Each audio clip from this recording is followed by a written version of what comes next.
আসসালামু আলাইকুম, সবাই কেমন আছেন? নিশ্চয়ই ভালো। তো বরাবরের মতন আজকে আরেকটা ভিডিও নিয়ে হাজির হলাম। তো আপনারা অবশ্যই দেখছেন যে স্ক্রিনে পেঁপে। তো পেঁপের ভেতরে কলাও আছে, জাস্ট একসাথে দুইটা চাষ কেন করছি সেটা আপনাদের জানাবো। তার আগে বলবো আমার ভিডিওটি যে ভালো লেগে থাকে অবশ্যই ভিডিওটি শেয়ার করবেন। আজকে ভিডিওতে অনেক গুরুত্বপূর্ণ কিছু কথা আপনাদের সাথে শেয়ার করব। তো ভিডিওটা অবশ্যই ভালো লাগে তো দেখতে থাকুন। তো আপনার স্ক্রিনে প্রথমে আপনাদের বলে রাখি, পেঁপে দেখাচ্ছে।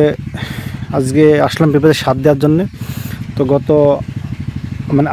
গতকাল আপনার হচ্ছে সাজ দেওয়া হয়েছিলো। সাজ দেওয়ার পর তো আরও রাত হয়ে গেছিলো, সার কেনা হয়েছিল না। তো সেই ক্ষেত্রে সারটা আমি এখন দিতে আসলাম। তো অবশ্যই আপনি স্ক্রিনে দেখছেন পেঁপের জমিতে প্রথমত যে সারগুলো দেবো সারগুলো আপনাদের বলে দেবো।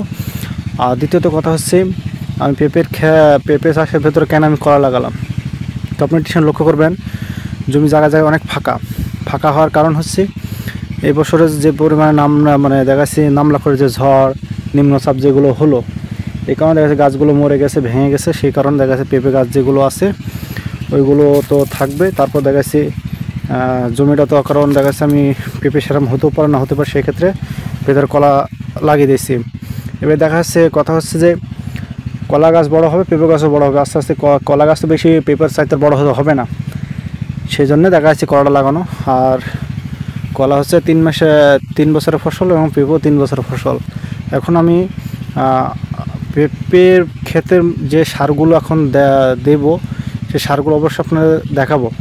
তো আরেকটা আপনাদের কথা বলে রাখি, আপনারা যদি কলা চাষ করতে থাকেন বা কলা চাষ করতে চান, তাহলে পেঁপের মধ্যে আপনারা এখন লাগিয়ে দেবেন। এই যে আমি লাগিয়ে দিয়েছি, গাছ সব বের হয়ে গেছে এই যে।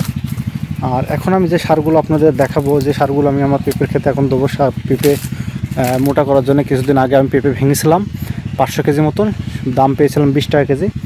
তো যাই হোক, আপনাদের আমি দেখাবো যে সারগুলো আমি এখন দেবো পেঁপের ক্ষেতে।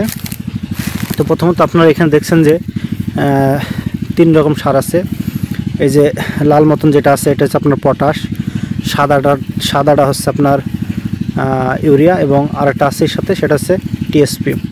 অবশ্য আপনারা জানেন যে সারগুলোর কী কাজ, কী গুণাগুণ অবশ্য আপনারা জানেন।